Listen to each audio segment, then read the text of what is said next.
اب مجھے ایک بات بتائیں, کیا کسی ایک شخص کے کچھ ایسا قتل کرنے کی بنیاد پر پوری دنیا بھر کے 180 کروڑ مسلمانوں کے نبی کی توہین کرنا جائز ہو سکتا ہے؟ جائز ہو سکتا ہے؟ مجھے یہ بتاؤ کہ اگر کسی ایک ہندو نے ٹیرر اٹیک کیا کسی پر, تو کیا کروڑوں ہندوؤں کے بھگوان کی تصویر لگا کر کے اس کی مذمت کی جا سکتی ہے؟ ہم اس کے قائل نہیں. ایک ہندو نے اگر ٹیرر اٹیک کیا کسی پر, تو کروڑوں ہندوؤں کے رام کرشن کی تصویر کشی کرنا, اس کی اجازت نہیں دیتے ہم. سارے مذہب کے جو دیوی دیوتا ہیں ہم ان کو کرٹیسائز کہاں کر رہے ہیں؟ عزیزان گرامی وقار, یہ اسلام ہے جو انصاف سکھاتا ہے. اگر کسی ایک کے ساتھ کچھ معاملہ ہوا ہے تو اس کے پورے گھر کو لے کر کے نہ گرفتار کرو, اس کے پورے دین پر انگلی نہ اٹھاؤ. آج یہی دنیا میں ہو رہا ہے, اور پوری دنیا میں. مجھے تو یہ سمجھ میں نہیں آتا ان پر کیس کیوں نہیں ہوتا, یہ میڈیا اینکرز پر. یہ سیدھے یہ جملہ بار بار کہتے ہیں, اسلامک آتنکواد نے حملہ کیا, اسلامک آتنکواد نے حملہ کیا. جانتے ہیں آپ, کبھی ان لوگوں نے نیوزی لینڈ میں ہونے والے اس حملے کو عیسائی آتنکوادی کہا تھا, جو ایک ظالم وحشی نے بندوق سے 60-70 مسلمانوں کو جو نماز میں تھے قتل کر دیا, شوٹ کر دیا؟ کیا آپ کو نہیں معلوم اس وقت یہ میڈیا والوں نے کیا عیسائی آتنکواد کہا تھا, کرسچن ٹیررزم کہا تھا؟ کیا ہندوؤں میں سے کوئی ایسے اٹیک نہیں کیا آج تک؟ میرے عزیزو, یہاں ہندوستان میں تو تاریخ بھری پڑی ہوئی ہے. عبداللہ شیشانی جو تھا اس کو برداشت نہیں ہوا, اس نے سامنے والے پر حملہ کر دی. اس لیے کہ اس کے نبی کی توہین تم سامنے کر رہے تھے. نبی تو بہت دور کی بات ہے میرے سے. یہاں حالات انسان کیسے ہیں, ہمارے ماں باپ پر بھی اگر کوئی گالی گلوچ کرتا ہے تو ہم خاموش کہاں بیٹھتے ہیں؟ کوئی خاموش بیٹھتا ہے؟ اٹھاتا ہے, مارتا ہے. تو انسان کی یہ فطرت ہے. لیکن اس سے بڑی آتنکوادی میں یہاں تمہیں بتاؤں جو موب لنچنگ کی شکل میں چل رہی ہے, اس کو کوئی آتنکوادی نہیں کہتا. ایک تبریز کو پکڑ کر کے سارے یہ سنگی جو اصل بھنگی ہیں سب مارتے ہیں اور قتل کر ڈالتے ہیں. ان کو کوئی میڈیا کا نیوز اینکر ٹیرر اٹیک نہیں کہتا. مر گیا بیچارہ, بیوہ ہے اس کی. آج کس بنیاد پر مارا تھا اس کو, کس بنیاد پر؟ کیا اس تبریز نے کبھی ہندوؤں کے دیوی دیوتاؤں کی تصویر کشی کی تھی, یا کسی دین کی مذمت کی تھی؟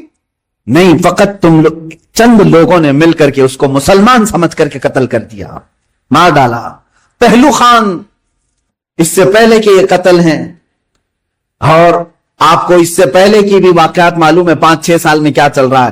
کسی کے گھر میں گھسے یہ آتنکوادی, اس کے گھر میں گائے کا گوشت ہے, اس کی وجہ سے اسے قتل کر دیا. یہ کیسے تمہاری فریڈم ایکسپریشن ہے؟ یہاں تو تمہیں کھانے کی آزادی نہیں ہے, فرانس کی حمایت میں بولنے کے لیے بیٹھے ہوئے ہیں. ان کے پاس منہ کیسے ہے؟ یہ میڈیا جو آج کہہ رہی ہے, کیا فرانس کو اتنی آزادی نہیں ہے کہ وہ کسی کی تصویر نکالے؟ میں کہتا ہوں تم پہلے اپنی آزادی کو دیکھ لو, پہلے اپنی آزادی کو دیکھ لو. آج سے تقریباً 15 سال پہلے ایک بوڑھے شخص کو ہندوستان سے نکال باہر کیا تھا تم نے بھی, ایم.ایف. حسین کو. معلوم ہوگا اس نے کچھ دیوی دیوتاؤں کی تصویر نکالی تھی, وہ بھی 90 کی دہائی میں, 92 میں یا 93 میں. اس کو 10-12 سال کے بعد اٹھا کر کے ضلع وطن کر دیا, وہ قطر میں جا کر کے ختم ہوا. یہاں تم برداشت نہیں کر پاتے اور فرانس کے متعلق ڈیبیٹ کرنے بیٹھے ہوئے ہیں کہ مسلمان کیوں نہیں برداشت کر رہے ہیں, کیوں اتنے بھاؤک ہو جاتے ہیں. ان کے نبی کے بارے میں اگر کوئی کہتا ہے تو اتنی زیادہ بھاؤک نہیں ہونی چاہیے. میرے عزیز, تمہیں معلوم نہیں تم اپنے دیوی دیوتاؤں سے کیسی محبت کرتے ہو, یہ ہمیں معلوم نہیں, لیکن ہم اپنے نبی سے اپنی جان سے زیادہ محبت کرتے ہیں. تم قتل کر لو, تم ٹکڑے کر لو, ہمارے بہت سارے ٹکڑے ہو چکے ہیں, آج ہم ان کے متعلق کھڑے بھی نہیں ہو پا رہے ہیں. شام جل گیا ہے, یمن برباد ہو گیا ہے, عراق تباہ ہو گیا ہے. کون ہے دنیا میں جو پروٹیسٹ کرتے ہوئے آگے آ رہا ہے؟ کون ہے؟ اس لیے کہ ہم اپنے ٹکڑے تو برداشت کرتے ہیں, نبی کی شان میں ادنا توہین برداشت نہیں کر سکتے. یہ ہماری جان سے زیادہ کا معاملہ ہے. آپ یہ سمجھتے ہیں فریڈم آف ایکسپریشن ہونا چاہیے, یعنی آزادی اظہار رائے اس کو کہتے ہیں, اپنی رائے کے اظہار کرنے کی آزادی. دے کر کے دکھاؤ, یہاں ہم پر کیس کر دیں گے آپ نے ایسی ایسی باتیں کیوں کی. میں آپ سے پوچھتا ہوں, کیا مجھے فریڈم آف ایکسپریشن نہیں ہے؟ فریڈم آف سپیچ نہیں ہے؟ ہمیں گفتگو کرنے کی ہمارے پاس یہاں پر کسی کو آزادی نہیں. کتنے تو رپورٹروں کو ان لوگوں نے جیل میں بھیج دیا ہے حق بات بتانے کی وجہ سے. ابھی کل یا پرسوں ایک کتے کو گرفتار کیا ہے تو پورے کے پورے لوگ راستوں پر کھڑے ہو گئے, نہیں یہ فریڈم آف ایکسپریشن کے خلاف ہے. اس لیے کہ ہمارا پالا ہوا تھا, تم نے کیسے پکڑ لیا؟ ہمارا پالا ہوا تھا. اصل میں بات یہ ہے کہ ایک اسٹیٹ کی میونسپلٹی نے یا پولیس نے یہ سمجھا کہ آوارہ کتا ہے اور گرفتار کر لیا. ہوا ایسی ہی, ادھر ادھر پھرنے والے کتوں کو میونسپلٹی گرفتار کرتی ہے, لیکن شاید میونسپلٹی کو معلوم نہیں تھا اس کے گلے میں پٹا تھا کسی کا, وہ پالا ہوا تھا. اس کی وجہ سے اب مالک راستے پر آ گئے کہ ہمارا کتا گرفتار ہو گیا ہے. لیکن میرے عزیزوں, یہ ڈبل رول آپ کو معلوم نہیں. آپ ایک دوسرے اسٹیٹ میں جائیں, تحقیق کریں, آپ کو معلوم ہوگا صرف 4 سال کے اندر 10 یا 12 ایسے نیوز اینکر ہیں جنہوں نے صحیح بات بتائی تو ان پر کیس ٹھوک دیا اور انہیں اندر بھیج دیا ہے. وہاں کہاں ہے فریڈم آف ایکسپریشن؟ یہ جو دنیا میں چل رہا ہے اس جال کو سمجھو, یہ دجال کے آنے سے پہلے کا جال ہے. آپ سے صرف اور صرف میں ایک ہی گزارش کروں گا, اور میری بات سننے والوں سے میری اپیل ہے, ایک اپیل ہے کہ آج اللہ رب العزت نے تمہیں عقل سلیم عطا کیا ہے. جو کچھ یہ جادو دکھا رہے ہیں اس پر 1% بھی یقین مت کرنا, یقین مت کرنا. اس جال سے اپنے آپ کو باہر کر لو. جو ٹی آر پی کے چکر میں پورے گھوٹالے کر رہے ہیں ان سے تم باز آ جاؤ, نکل جاؤ. دنیا کی خبریں دیکھنے کے لیے آپ کو صرف اور صرف ان کی بکواس دیکھنا ضروری نہیں ہے. اب دنیا گلوبل ولیج کی شکل اختیار کر چکی ہے. ادھر نظر ہٹاؤ ادھر نظر ہٹاؤ سب تمہیں دکھ جائے گا, لیکن ان دجالی نظام کے پیروکاروں کے پیچھے نہ جائیں.